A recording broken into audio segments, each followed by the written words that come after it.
ભક્ત કવિ નરસિંહ મહેતા યુનિવર્સિટીમાં ડોક્ટર બાબા સાહેબ આંબેડકરજીની 135મી જન્મ જયંતિ નિમિત્તે પરિસંવાદ કાર્યક્રમ યોજાયો. નમસ્કાર, સહજ ન્યૂઝ સાથે હું છું ગોપાલ ભેસાણીયા. જૂનાગઢમાં આવેલી ભક્ત કવિ નરસિંહ મહેતા યુનિવર્સિટી ખાતે તારીખ 13 એપ્રિલ 2026ના રોજ પરિસંવાદ કાર્યક્રમ યોજાયો હતો. ભક્ત કવિ નરસિંહ મહેતા યુનિવર્સિટીમાં ડોક્ટર બાબા સાહેબ આંબેડકરજીની 135મી જન્મ જયંતિ નિમિત્તે ડોક્ટર આંબેડકરજીનું જીવન અને સામાજિક સમરસતા વિષય પર પરિસંવાદ યોજાયો હતો.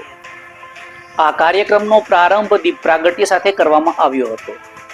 આ પ્રસંગે યુનિવર્સિટીના કેમ્પસને સ્વચ્છ સુંદર રાખનાર કર્મયોગીઓનું પ્રશિસ્ત પત્ર અને ભેટ અર્પણ કરી સન્માન કરવામાં આવ્યું હતું. કુલપતિ પ્રોફેસર ડોક્ટર પ્રતાપસિંહજી ચૌહાણે જણાવ્યું હતું કે ડોક્ટર બાબા સાહેબ આંબેડકર માનવતાના મસીહા હતા અને તેમનો જીવન મંત્ર શિક્ષિત બનો, સંગઠિત બનો અને સંઘર્ષ કરો આજે પણ સમાજ માટે માર્ગદર્શક છે. આ કાર્યક્રમમાં પધારેલા મહેમાનોએ પણ બાબા સાહેબના જીવન સંઘર્ષ અને સામાજિક સમરસતા માટેના યોગદાન પર પ્રકાશ પાડ્યો હતો.